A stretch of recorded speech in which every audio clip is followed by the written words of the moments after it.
हाँ, तो बच्चों आप लोग के बीच हम ओम के नियम लेकर आए हैं जो 10th में हर हाल में क्वेश्चन पूछता है। ओम का नियम देखते हैं, 10th और 12th दोनों में है।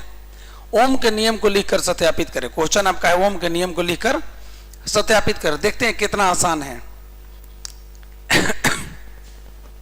नियत ताप पर किसी चालक से प्रवाहित धारा, यानी टेम्परेचर फिक्स हो। नियत ताप पर किसी चालक से प्रवाहित धारा उसके सिरों के बीच के विभवांतर के समानुपाती होता है। बस कितना आसान है। नियत ताप पर किसी चालक से प्रवाहित धारा उसके सिरों के बीच के विभवांतर के समानुपाती होता है। मतलब विभवांतर को भी कहते हैं, धारा को आई कहते हैं। समानुपाती का चिन्ह हो गया। अब देखिए समानुपाती होता है तो लग जाता है 1/r। आर इधर भागा में इधर आ गया तो गुना में, यानी भी बराबर हो गया IR। जहां आर समानुपाती नियतांक है, इसे चालक का प्रतिरोध भी कहते हैं। अब भी बराबर IR, इसे ही ओम का नियम कहते हैं। इसे ही ओम का नियम कहते हैं। ये सत्यापन देखते हैं। ओम ने क्या किया था, एक सत्यापन के लिए एक परिपथ बने, इसमें बैटरी जोड़ दिया, एमीटर जोड़ दिया, प्रतिरोध जोड़ दिया और वोल्ट मीटर जोड़ दिया और इधर से स्विच लगा दिया। ये क्या है आपका स्विच है, स्विच। यानी विद्युत धारा यहां से प्रवाहित कीजिएगा तो स्विच को ऑन कीजिएगा तो धारा जाएगा, और स्विच को ऑफ कर दीजिएगा तो धारा नहीं जाएगा। यानी कि इनका पूरा नाम है, जॉर्ज साइमन ओम ने चित्रानुसार एक परिपथ बनाकर सेलों की संख्या क्रमशः बढ़ाते हुए नियत ताप पर ये बनाए हैं। ध्यान से देखिएगा आप लोग।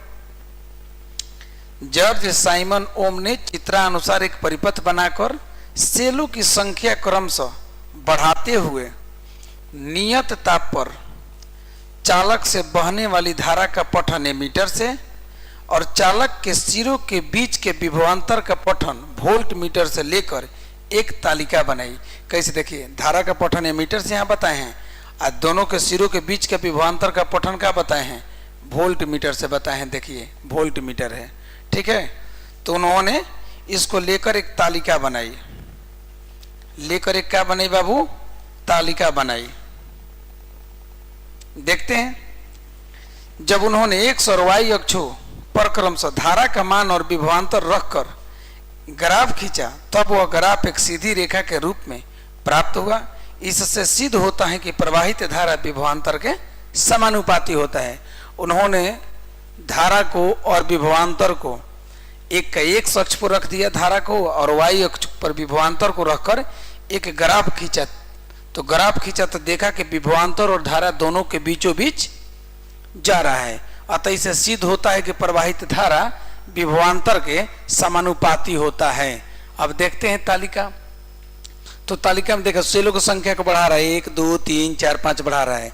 ये धारा, ये विभवांतर, इसको रखकर एक ग्राफ खींचा। देखिए X अक्ष मान लिया धारा को और Y अक्ष मान लिया इसको विभवांतर है। ये आपका क्या है, विभवांतर है। ये देख लीजिए विभवांतर है आपका, ये आपका विभवांतर है। विभवांतर को भी से जब ग्राफ खींचा तो देखा कि सीधी रेखा में ग्राफ प्राप्त हुआ, ठीक है। इसको आप आसानी से 1-2 बार देख लीजिए वीडियो को। अच्छा लगता है तो लाइक कमेंट और शेयर कर दीजिएगा। और 2 बार देख लेने से हमेशा के लिए ओम का नियम याद हो जाएगा, ठीक है।